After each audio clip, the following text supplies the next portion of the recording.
What's up guys, welcome back to the channel. Now in my last video I did the beat selling vlog for January of 2025 and there was one key thing that I missed out which I'm focusing on in 2025 as a beat seller to try and build up an extra source of income for my beats. And now this is actually nothing to do with beats specifically, but it's actually to do with loop packs and sample packs. Now I see a lot nowadays that sometimes you can maybe feel like you have to focus on one rather than the other, because obviously it takes a long time to build up that client base, the customers, or just the engagement and traction traffic, whatever you want to call it, for whatever it is you're selling. And obviously whether it's a beat license or a sample pack that you're trying to sell, again, it takes a long time to build up, and sometimes focusing on both at once can be a bit of a tricky problem. But this year, I have decided to combine the two together. This is something I've never really done before. I had the two going separately, and I'm going to show you my current state of my sample pack store and what my plan is going forward to try and integrate my sample packs in my beat store. Now, the first thing I'll talk about is my thought process behind doing this.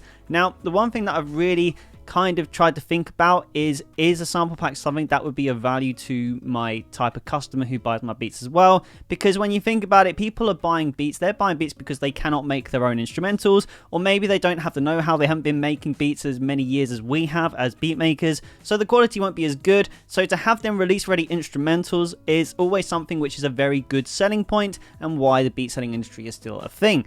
But what about the niche artist who wants to also make their own music, whether it's just making demos or they want to learn how to do it? And if you're someone who's got a good customer subscriber base with, let's say, thousands of artists, even if it's hundreds of artists, a good percentage of them will at least be trying to make their own music. So then it opens up the questions of why wouldn't you sell loop packs? Because loop packs is a very good way to not only act as that first source of inspiration for music, but it also is a good way to help artists start to make their own music. And you might think, well, if artists can make their own music, then it gets to a stage where they won't buy your beats anymore. But I'd also argue that you're just converting them into a sample pack customer for your store, because they love your loops. They'll continue to buy your loops because that's how they're learning to produce, so they'll get used to using loops, and so you're going to get a customer that way. So it doesn't really matter either way. So I thought it'd be a good idea to combine my sample pack store. Now, for context, this is my sample pack store right here. It's Samples by Joe. It's got its own branding to my beat store, because obviously for those of you who follow my beat channel, JG Beats, Joe Gautry Beats, that is my beat selling brand. So this is completely different, but I'm combining them not in a way where to make it one like store that I'm selling on. I'm still driving traffic to my sample pack store if people want to buy sample packs, because with Shopify I've got this store right here which is very nicely laid out. I've got my sample packs here, niche to pop music because I'm a pop producer. So I've always sold like this pop genre kind of stuff. I do want to branch out, but that is a very interesting topic for another point in this video. But yeah, so obviously I wanted to make the sort of product where it could set artists up to really start playing around and trying to make their own music. So I created the Ultimate Pop Producer Bundle. This is just kind of the sort of customer I wanted, was people who are in the beginner to intermediate stages of making their own music. So I feel like this is something that could be sold to potential beat customers as well. When you look at BeatStars, you have to see that you can upload your own loop packs on there as well. So that's very easy to integrate. If you're someone who makes beats already, you can just upload any sample packs you make onto here as well. Also, if you are someone who's got a pro page, kits can also automatically go up onto there as well. Or if you use Soundy like I do, you can also upload your sample packs onto the beat store right here. This is my beat store where I sell beats, but you can see the sound kits are on there as well. And I have actually made a couple sales, very surprisingly. But the thing that you can really start to push your artists to buy them from is email marketing. Email marketing for me is the big one. If you're uploading beats and you're advertising just your beats or emails, maybe it gets a bit tedious after a while. So having a new kind of product to always release to artists and try and create a new type of customers, something that could really help you with your own career when it comes to selling and making money as a beat maker or a sample pack maker. There are conventional ways that you can do this. Obviously, you've got the YouTube channel. I've got my own YouTube channel dedicated to Samples by Joe Gautry, which does okay, but my advice for this is if you are going to try and grow a sample pack store on YouTube, you really need to be pushing out the free sample packs, because any subscribers I've got have either come from Reels, where I've been advertising a free sample, or from free sample packs. They're the ones that get the most views. I mean, if we just look at the videos, you can see if we go by views, most viewed one is 2 free sample packs for strings. So yeah, like you're gonna have to try and give away free stuff here and there if you want to build them there. Can be very time consuming, and a lot less time consuming again when it comes to just trying to grow an audience with your beats and then selling the sample packs, so it saves you time. However, I do link my sample pack store now, so this is my latest video I've just uploaded, and as you can see now, I have my sample pack store always in the description as an option if people want to check out sample packs.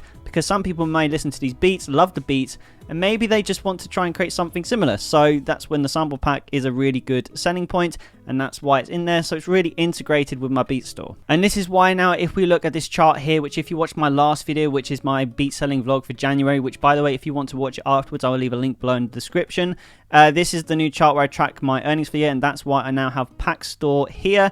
And as you can see, we've already made two sales of my Ultimate Pop Producer bundle in January, and we've made one sale in February. So that's 3 sample pack sales just from driving Beat Store traffic to it. So you see, it does work. It's not obviously it's in the percentage wise, it's only 3% of my total earnings for the year so far coming from the sample pack store, but it's an extra 3%. That's the way you got to look at it. And I really think this could be a really good way to really start pushing more sales across the line, is by using sample packs. It opens up your Beat Store as well to a much larger demographic, or a larger niche, which in long term, in theory, could help you get more sales. Now, the last question asked is obviously, I've got all these sample packs here. Some of the samples that are in this, they're all royalty free, by the way. I actually use some of them in my own beats, and I actually use that as a selling point, because if anyone actually listens to my beats and they like them, I want the samples to be available as royalty free. Now, I don't just chop up a whole beat and put it into a sample pack, because then they essentially have the beat as well. So I do leave out certain characteristics, if I've been honest, certain loops in certain beats, just so all my beats can't be perfectly replicated. But it's helped me build a really nice big drum library of pop drums, pop guitars as well, loads of guitars, even bass lines as well, and piano, broken down into like different subgenres of like piano, like house piano, ballad piano, and just straight up pop piano. So you can do this sort of thing. So you don't even have to start focusing, right, I'm going to build a massive catalog of beats, strip them down, not to do with beats which are uploaded on my beat store, so it's like a whole new thing. You don't have to do that. You can actually strip down your beats that you've made, strip them down for parts, almost like if you're stripping down a car to like sell the bits separately. It's basically the same thing. And then right here already, if you're someone who's uploaded 100 beats, you already have a pretty decent amount of sample packs worth of loops that you can upload again as sample packs. So I really think this is something you should consider going forward in 2025, and it could be a really good way to increase your earnings as a beat seller. But yeah, I just thought I'd drop that one in there just in case this video helped anyone. And again, if you want to check out my beat selling vlog for January 2025, link is below, and make sure you smash the subscribe button if you enjoyed this video and you want to see more like this. But till the next video, guys, keep making music, and I'll see you in the next video.